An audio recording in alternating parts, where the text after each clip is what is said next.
మీరు ఇప్పటి నుంచి ఎవ్వరి దగ్గరికి పోయే పని లేదు. మీ ఫోనే. వాట్సాప్ గవర్నెన్స్ కూడా ఇంత మురుపారికి టైపులు కూడా చేసే పని లేదు.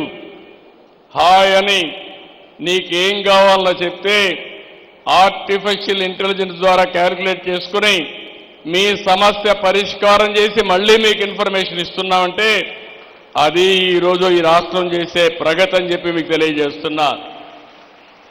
ఈరోజు మీరంతా సర్టిఫికేట్స్ కోసరం, క్యాస్ట్ సర్టిఫికేట్ కోసరం, మార్కుల కోసరం ఆఫీసుల చుట్టూ తిరిగేవాళ్ళు ఇప్పుడు ఎక్కడికి పోయే పని లేదు. 100% అన్ని సర్టిఫికెట్లు అన్ని పనులు ఆగస్టు 15 నుంచి నేరుగా మీకు అందజేసే బాధ్యత రియల్ టైం గవర్నెన్స్ లో వాట్సాప్లో ఇచ్చే బాధ్యత మాది. దీనివల్ల జవాబుదారీతనం కూడా వస్తుంది. ఎవరైనా ఆఫీసర్ తప్పులు చేస్తే రికార్డ్ అయిపోతుంది. డిలే చేస్తే తప్పులు రికార్డ్ ఇది వస్తుంది. ఇంకొక పక్కన బ్లాక్ చైన్ కూడా పెడుతున్నాం. దీనివల్ల ఎక్కడికక్కడ ఒక అకౌంటబిలిటీ వస్తుంది, మ్యానిపులేషన్ తగ్గిపోతుంది, డిలే కూడా తగ్గే పరిస్థితి వస్తుంది.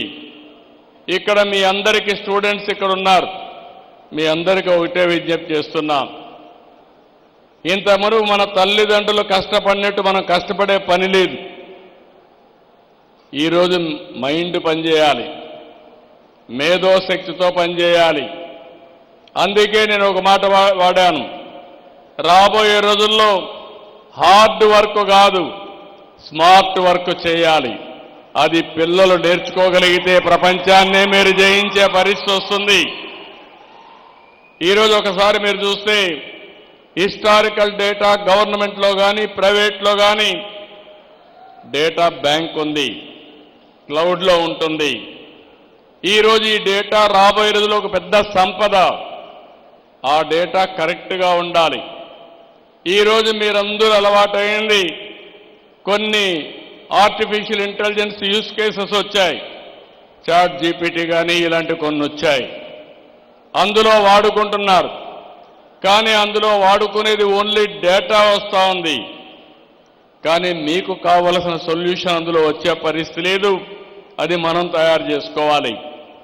అందుకే మీరు చూసినప్పుడు రియల్ టైం డేటా అంతా కూడా మనకి ఈజీగా వచ్చే పరిస్థితి వస్తూ ఉంది. ఎప్పుడూ ఎక్కడా ఊహించలేదు. ఈరోజు మీరు చూస్తే శాటిలైట్ ఉంది. ఒకప్పుడు శాటిలైట్ గవర్నమెంట్ లెవెల్లో ఉండేది. నిన్నే నేను ఒక పాలసీ అనౌన్స్ చేశాను. స్పేస్ సిటీ కింద రేపు రాబోయే రోజుల్లో ప్రైవేటు వ్యక్తులు కూడా శాటిలైట్ లాంచ్ చేసే పరిస్థితి తీసుకొస్తున్నాం. ఇంకో పక్కన డ్రోన్స్ వచ్చాయి. దేశంలో మొట్టమొదటిసారిగా డ్రోన్ సిటీ కూడా ఏర్పాటు చేసి మ్యానుఫ్యాక్చరింగ్ కానీ అది డిఫెన్స్కి కానీ సివిలియన్ పర్పస్కి కానీ వాడే డ్రోన్స్ కూడా వస్తున్నాయి. ఇంకో పక్క సీసీటీవీ కెమెరాలు వచ్చాయి. అన్ని చోట్ల పెట్టేస్తున్నాం. ఎవడైనా రౌడీ గొడవ చేసే ముందరనే వాడు చొక్కా పట్టుకునే పరిస్థితి తొందరలోనే తీసుకొస్తానని మీ అందరికీ హామీ ఇస్తున్నా. ఎందుకంటే మీరు ఒకసారి చూస్తే ఎవరైనా రౌడీలు కారులో పోతా ఉంటే రౌడీ షీటర్స్ ఐడెంటిఫికేషన్ ఆటోమేటిక్గా వస్తుంది. అదే సమయంలో ఎవరన్నా తాగి డ్రైవింగ్ చేసినా వస్తుంది. ఇంకో పక్క ర్యాష్ డ్రైవింగ్ అయినా వస్తుంది. సీట్ బెల్ట్ పెట్టుకోకపోయినా వస్తుంది. రేపు రాబోయేది మీకు కూడా చెప్పే పని లేదు. ఏది జరిగినా నేరుగా మీ ఇంటికి నోటీస్ వస్తుంది. దానివల్ల చాలా వరకు డిసిప్లిన్ వస్తుంది. కొంతమంది రౌడీ చేసేవాళ్ళు మారిపోతారు. అదే సమయంలో భవిష్యత్తులో ఐఓటీస్ వచ్చాయి, వేరబుల్స్ వచ్చాయి, ఇంకో పక్క సెన్సార్లు వచ్చాయి. ఈరోజు ఇంటికి పోయే లోపలనే మీరు సెన్సార్ ద్వారా మీ ఏసీ ఆన్ చేసి ఇంటికి పోవచ్చు, గీజర్ ఆన్ చేసి ఇంటికి పోవచ్చు. అంటే ఏ పని కూడా రిమోట్ నుంచి చేసే అవకాశాలు వచ్చేసాయి. ఇవన్నీ వచ్చిన తర్వాత కష్టమా తమ్ముళ్ళు ఆడబిడ్డలు మీరే చెప్పమంటున్నా. నేను అందుకే నిన్న మొన్న ఏఐ పైన ఇప్పుడు దృష్టి పెట్టాను.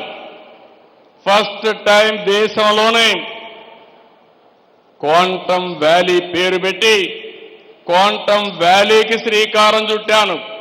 క్వాంటమ్ కంప్యూటింగ్కి ఐబిఎం, టీసీఎస్, ఎల్ఎన్టీ ముగ్గురు కలిసి చేస్తున్నారు. ఈ 30వ తారీఖున దగ్గర 500 మంది ఎక్స్పర్ట్స్ అందరినీ పెట్టి క్వాంటమ్ కంప్యూటింగ్ వాడేవాళ్ళని, అకాడమిక్ ఇన్స్టిట్యూషన్స్ని, ఎక్స్పర్ట్స్ని, మేధావులందరితో పెట్టి ఏ విధంగా దీన్ని ఉపయోగించుకోవాలనో, ఆల్గరిథమ్స్ రాయాలనో అవన్నీ తయారు చేయడానికి ముందుకు పోతున్నాం. అందుకే నేను ఒక మాట మీతో చెప్పాను. ఈరోజు ప్రారంభం మాత్రం ఏం చేసింది, దేశంలో ఉండే ముఖ్యమైన వ్యక్తులు ఎవరైనా సరే 160 మంది ఇందులో పోటీ పడ్డారు. 60 మంది మాత్రం సెలెక్ట్ చేశారు. అందులో 8 యూస్ కేసెస్ని ఐడెంటిఫై చేశారు. ఇప్పుడే ఇక్కడ చూస్తే గవర్నమెంట్ ఆఫ్ ఇండియా తరఫున ఇండియా ఏఐ అసోసియేషన్ కూడా ఇక్కడికి వచ్చారు. ఈ organization ministry of information technology and electronics తరఫున పనిచేస్తుంది. వాళ్ళతో కూడా నేను మాట్లాడాను. ప్రైవేటు వ్యక్తులు వచ్చారు, వాళ్ళతో కూడా మాట్లాడాను.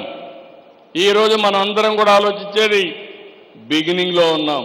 నా లెక్క ప్రకారం ఏఐ అంటే 95-96లో ఐటీ అంటే ఎట్లా మాట్లాడుతున్నారో ఇప్పుడు ఏఐ అంటే అదే విధంగా మాట్లాడుతున్నారు. కానీ నేను ఆలోచించేది ప్రపంచానికే భారతదేశం నాయకత్వం ఇస్తుంది. అందులో ఇక్కడుండే ఈ పిల్లలే రేపు రాబోయే రోజుల్లో ఏఐలో ప్రపంచానికే నాయకత్వం ఇవ్వబోతున్నారు.